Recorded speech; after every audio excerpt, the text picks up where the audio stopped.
تعرف ان المية من اهم اسباب موت الطيور؟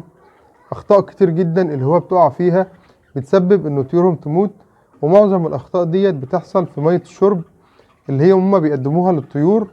هنقول اهم الاخطاء دي النهاردة عشان ما تقعش فيها، خاصة في فترة الصيف، لان في فترة الصيف المية عامل مهم جدا ممكن يأثر على الطير ويسبب وفاة الطير. اول حاجة واكبر خطأ اللي هو بتقع فيه وبلاقيه بيتكرر بين هواة كتير، اعتقادا منهم ان هم لو عملوا كده هم بيساعدوا الطيور على تخفيف درجات الحرارة العالية، وهم انهم بيقدموا مية ساقعة للطيور. المية الساقعة للطيور ديت مصيبة كبيرة جدا، لان جسم العصفور بتبقى درجة حرارته عالية.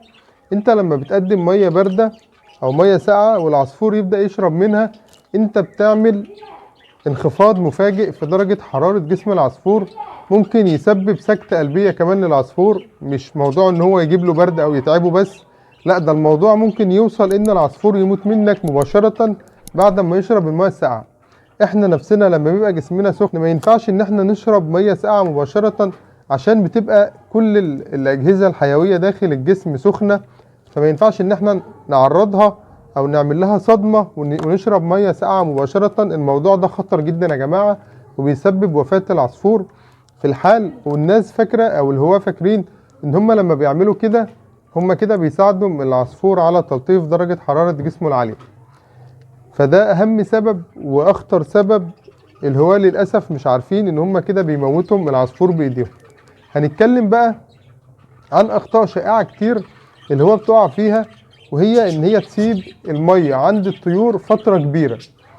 انا قلت في كذا فيديو يا جماعة، في الصيف لازم نغير المية يوميا.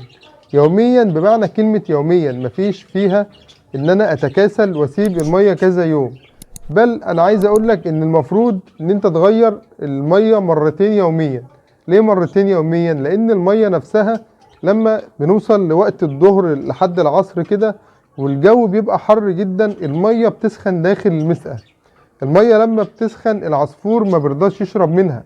انت نفسك لو قدمت لك مية سخنة مش هتعرف تشربها، لان درجة حرارتها عالية، جسمك من جوه مش هيستحملها. فالصح ان احنا نغير المية مرتين يوميا، او نغير المية دايما في الوقت اللي بتبقى فيه درجة الحرارة مرتفعة، عشان نكب المية اللي موجودة في المسائي اللي هي مية سخنة بسبب درجة حرارة الجو، ونحط لهم مية تانية تكون من الحنفية، درجة حرارتها من الحنفية، وتكون طبعا من الفلتر عشان تبقى المية نظيفة. يبقى دي تاني غلطة الناس بتقع فيها، ان هي تسيب المية تسخن عند الطيور.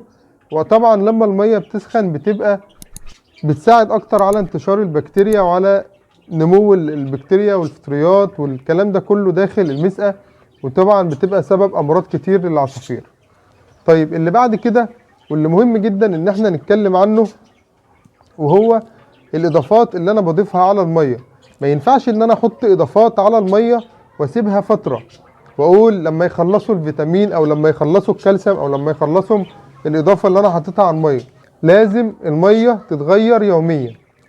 حتى لو انا ضايف حاجة طبيعية زي ما انا عامل كده، ده قرنفل، انا ناقع قرنفل داخل المية او داخل الازازة عشان اقدمه للطيور، لان القرنفل مفيد جدا كرافع مناعة، مفيد جدا ان هو بيساعد الطيور على مواجهة درجات الحرارة المرتفعة. فحتى لو انت ضايف قرنفل او ضايف خل تفاح او ضايف نقط ليمون، اي اضافة على المية لازم ان المية تتغير يوميا. مفيش حاجة اسمها ان انا هسيب المسقى عند الطيور لحد ما يخلصوا من المية اللي عليها اضافات. ممكن تحط للطيور ربع المسقى او كعب المسقى، بحيث ان انت تستفيد اقصى استفادة ممكنة من الاضافات اللي انت حاططها على المية، سواء هي فيتامين او املاح او كالسيوم او حتى مضاد حيوي او اي حاجة انت ضايفها على المية. حط على قد ما الطيور هتشرب، عشان انت ما تهدرش الاضافة اللي انت حاططها على المية. لكن لازم المية تتغير يوميا. يعني اقصى حاجة لو انت حطيت مثلا اضافات على المية في اول اليوم، غير المية دي في نهاية اليوم، بحيث ان انت ما تسيبش المية عندهم تبدأ ان هي تتخمر، او الاضافة اللي انت حاططها على المية الدواء ده يتخمر وبعد كده يضر الطيور بدل ما هو يكون افادة للطيور. من الحاجات اللي انا بحب اضيفها جدا على المية زي ما قلت لحضراتكم القرنفل. ممكن نحط 3 نقط خل تفاح، ممكن نحط 3 نقط ليمون، ده او ده او ده. ال3 حاجات دول مفيدين جدا كموسع للشعب الهوائية ومطهر للأمعاء، وكمان بيساعد ان هو يلطف درجة حرارة جسم العصفور. في الصيف الشديد او في الحر الشديد العصفور بيشرب مية اكتر، العصفور بيبدأ يشرب كمية مية اكبر، فاحنا لازم نبقى متأكدين ان المية اللي في المسائي درجة حرارتها معقولة وينفع ان الطير يشرب منها. لان لو الطير لقى ان درجة حرارة جسمه بدأت تزيد وهو مش قادر يشرب من المية السخنة اللي داخل المسائي، بيبدأ ان الطير يخش في حالة جفاف بسبب ان هو جسمه والاجهزة الحيوية اللي داخل جسمه محتاجة مية عشان يلطف من درجة حرارة جسمه. بعد كده بيبدأ العصفور يخش في تشنجات، بعد كده لا قدر الله العصفور بيبدأ ان هو يموت منك. فعشان تتفادى كل الحاجات دي والعصفور ما يحصلوش اي ضرر او احتباس حراري داخل جسمه بسبب نقص في المية اللي هي بتساعده على تلطيف درجة حرارة جسمه، لازم تتأكد ان المية اللي داخل المسائي مناسبة في درجة حرارتها عشان الطير يقدر يشرب منها. ده فيديو النهاردة فيديو مهم جدا، حبيت ان انا اعمله مخصوص عن ازاي ان احنا نهتم بتقديم المية صح لطيورنا خلال شهور الصيف عشان مفيش طيور تقع مننا لا قدر الله. شكرا ليكم، واي استفسار ابعتولي حالا في التعليقات. اخوكم احمد ابراهيم، والسلام عليكم ورحمة الله وبركاته.